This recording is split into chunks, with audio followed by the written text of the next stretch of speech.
It gave me what I needed to write my book, to do the research authentically, but something else as well. A whole new path opened up in front of me, and an area of inquiry and investigation that I'd never even considered before, and also valuable personal lessons to learn from these ancient teacher plants, because I believe that that's what they are. And our society, with its rabid, hysterical, demonizing attitude to psychedelics, is dead wrong. 100% wrong. And 100 or 200 years from now, people will look back on this age and the persecution of the war on drugs, and they will see it as a terrible time in the human story, when a dreadful, dreadful mistake was made, which was only corrected with great difficulty.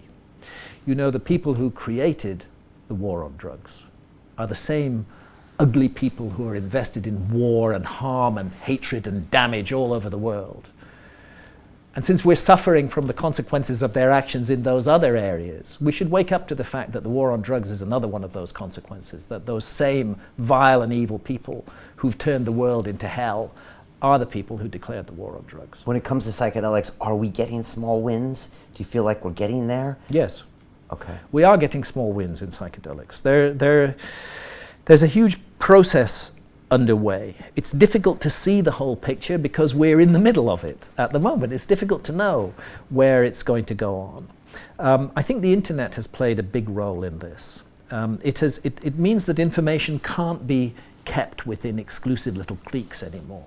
It means that information is free and that people can gain access to information and find out things for themselves. And I think this has led to an across-the-board questioning of authority structures in our society.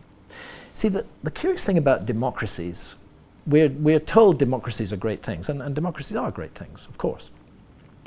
But what happens in a democracy is that you get a massive investment in the manipulation of public opinion. See, a dictator doesn't care about manipulating public opinion, because a dictator doesn't care about public opinion. He doesn't need to manipulate the public opinion in order to bring the public with him, because he's operating by force. In a democracy, a politician cannot operate by force. They have to bring the public with them. Now, if democracy really worked, if it was a really good thing, all information would be completely transparent. There would be no lobbyists. There would be no money being paid to give us information. But actually what we live in is a society where vast amounts of money are spent in shaping public opinion on particular areas. This is the society that we live in today, where huge amounts of money are being invested in promoting a particular ideological position. And I think that where we're getting wins is that people are waking up. They're realizing that this is part of a system of manipulation and control. They're realizing we are sovereign adults. We have the right to do with our own bodies what we wish, so long as we do no harm to others. I mean, what an absurd abuse of human rights for a politician to say that he will send you or me to prison because we've experienced a psychedelic. We didn't do any harm to others. We underwent a personal experience, and for that, we're going to be sent to prison. This is the Inquisition. This is like burning people at the stake, you know, for not following a particular version of Christianity. This is an appalling abuse that's taking place in our society. So people are waking up to that.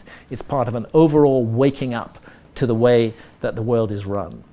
But I think it's at the leading edge of that waking up. And then on the other side, we have great scientists, people like David Nutt, who are refusing to be beaten down by the ideology, who realize that these substances have enormous potential, enormous therapeutic potential, and who, against stiff opposition, are doing the science. Opposition from other scientists as well. Opposition from other scientists. They are doing the science and they are getting incredible results. So now we're finding that science is saying, actually, you know what?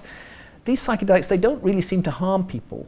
And they actually do seem to do a really incredible amount of good. They can solve problems of depression, they can solve problems of anxiety, they can solve problems of fear of death amongst people suffering from terminal cancers and so on. They're very healing, life-giving, in the right way, used in the right way, responsibly, correctly. They can be very good things. And science is getting this now. So it's becoming harder for the dominator class to maintain its position on this subject, but they still do. Yeah. And of course, in Britain, we've just had absurd Psychoactive Substances Act published, where, I mean, can you believe this?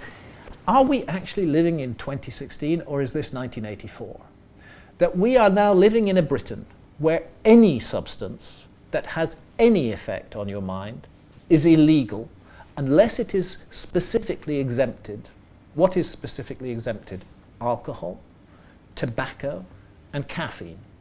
All other mind-altering substances are now illegal. That means that no adult in Britain can make any choice about their own mind, any choice at all, without breaking the law.